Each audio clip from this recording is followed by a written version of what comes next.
Hello all, welcome to my channel.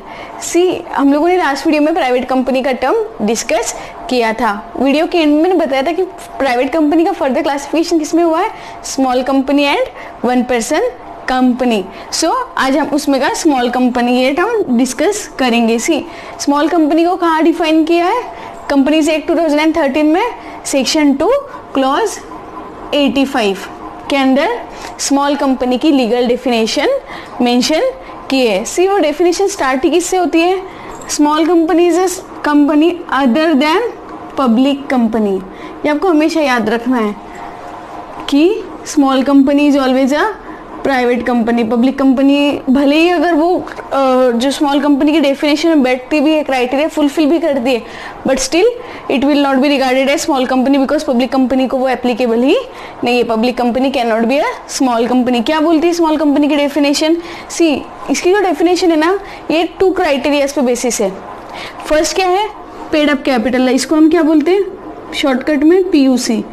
एक तो paid up capital के ऊपर है और सेकेंड इज टर्नओवर के ऊपर। तो जब भी स्मॉल कंपनी की बात आएगी तब आपको क्या रेफर करना है, उस कंपनी का पेड अप कैपिटल रेफर करना है और टर्नओवर रेफर करना है।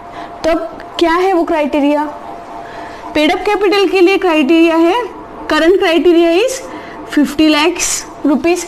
अगर सपोज कोई कंपनी का paid up capital 50 lakh rupees है या उसके अंदर है, ये लिमिट दी है 50 लाख, मतलब इट इज़ नॉट नेसेसरी कि स्मॉल कंपनी होनी बनने के लिए उसको 50 लाख का पेड अप कैपिटल चाहिए, इट इज़ अ लिमिट। तो मतलब इसका जो स्मॉल कंपनी है उसका पेड अप कैपिटल क्या रहेगा, 50 लाख के अंदर रहेगा और टर्नओवर कितना रहेगा, 2 करोड़। कितना, 2 करोड़। आपको ये दोनों भी क्राइटेरिया चेक करना है। भी आपके मन में क्वेश्चन आएगा कि हमें टर्नओवर कैसे चेक करेंगे, तो टर्नओवर का भी मैंने बताया है कि on which basis you will calculate the turnover और रेफर करोगे आप। तो आपको जो इमीडिएटली प्रीसीडिंग फाइनेंशियल ईयर है, सपोज फाइनेंशियल ईयर हमको 2021 का देखना है, तो इमीडिएटली प्रीसीडिंग फाइनेंशियल ईयर क्या आएगा हमारा इसके अंदर, 1920। तो हमको whether the company is a small company for the year 2021, हमको कौन सा प्रीसीडिंग फाइनेंशियल ईयर का टर्नओवर रेफर करना पड़ेगा, 1920 का। और ये हमको कहाँ मिलेगा, बैलेंस शीट में, P&L अकाउंट से हमको रेफर करना पड़ेगा। तो अगर इसके अंदर कंपनी का जो टर्नओवर है वो 2 करोड़ रुपीज से कम है उस कंपनी का टर्नओवर, तो आपने क्या कर दी, ये वाली एक कंडीशन सेटिस्फाई कर दी। अगर उसका पेड अप कैपिटल 50 लाख से कम है तो आपने ये वाली सेटिस्फाई कर दी। अगर आप ये दोनों कंडीशन साथ में सेटिस्फाई करते हो, that time your private company will be regarded as small company. See, this is the current limit and to classify as a small company you need to comply with the both the conditions. ऐसा नहीं है कि मेरा paid up capital कम है पर turnover ज़्यादा है तो मेरे को क्लासीफाई कर दो और I can avail the benefits जो भी स्मॉल कंपनी को मिले। सिर्फ जो लार्जर कंपनी, स्मॉल कंपनी की जो टर्म है ये 2013 एक्ट में इंट्रोड्यूस हुई। पहले ऐसी कोई टर्म नहीं थी स्मॉल कंपनी की, बट ये क्यों इंट्रोड्यूस की एक्ट ने, कि जैसे बड़े कंपनीज है उनके लिए बहुत सारे कंप्लायंसेस, स्ट्रिक्टर कंप्लायंसेस एप्लीकेबल है।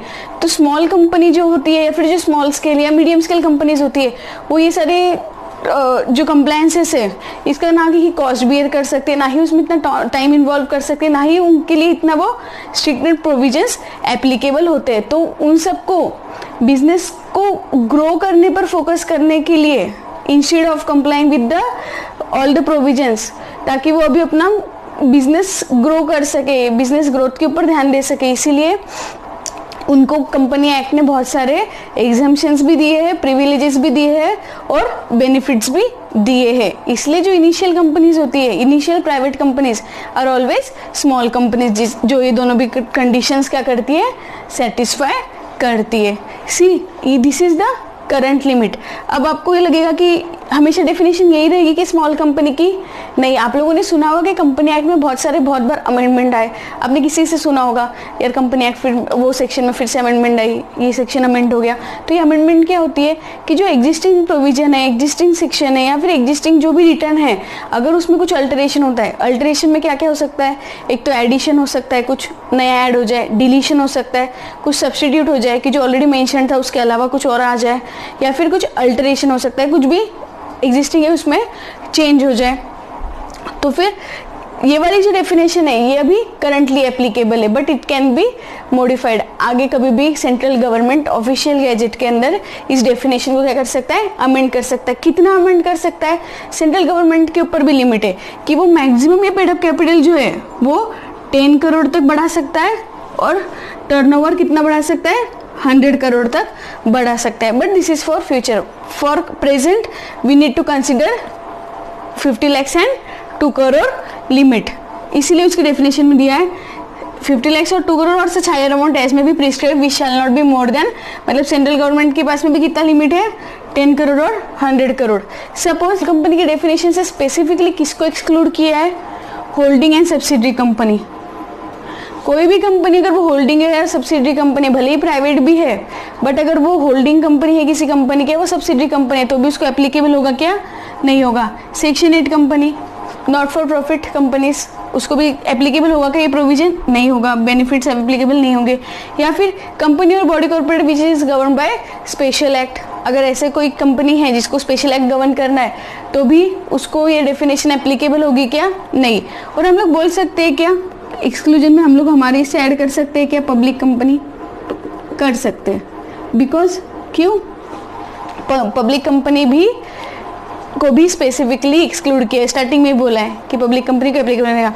ये हमारे अंडरस्टैंडिंग पर्पस के लिए है कि हमें याद रखने के लिए कौन कौन से किस किस को एप्लीकेबल नहीं है, ये इन चारों को भी एप्लीकेबल नहीं है। सी कंपनी का स्टेटस, अभी हम लोगों ने जैसे बात की फाइनेंशियल ईयर 2021 के लिए, अगर कंपनी हम लोगों ने लिमिट चेक किया था जो कि 2 CR से कम था टर्नओवर, तो कंपनी को स्मॉल कंपनी का स्टेटस मिल गया for the financial year 2021। But अभी फॉर एग्जाम्पल अगर ये प्रीसीडिंग फाइनेंशियल ईयर में 1920 में ही कंपनी का टर्नओवर कितना था, 3 CR था, तो फिर 2021 में कंपनी स्मॉल कंपनी रहेगी क्या, नहीं रहेगी। तो आपको ये जो स्मॉल कंपनी का स्टेटस है आपको ये क्या करना पड़ता है, ये ईयर टू ईयर बेसिस के ऊपर चेक करना पड़ता है, ये हमेशा चेंज होता है on the basis of turnover and paid up capital. ठीक है, तो आपको ये हर साल आपको रेफर करना है कि whether your company is a small company और नॉट। ठीक है, तो स्मॉल, जैसे मैंने बताया स्मॉल कंपनीज को बहुत सारे एग्जाम्पशंस प्रिविलेजेस भी मिले हैं जो कि हम नेक्स्ट वीडियो में देखेंगे। आई होप आपको ये स्मॉल कंपनी की डेफिनेशन समझ में आई है, टर्म समझ में आई है। सो अगर आपका कोई क्यूरीज है do mention it in comment section. Thank you for watching, keep sharing, keep updating, thank you.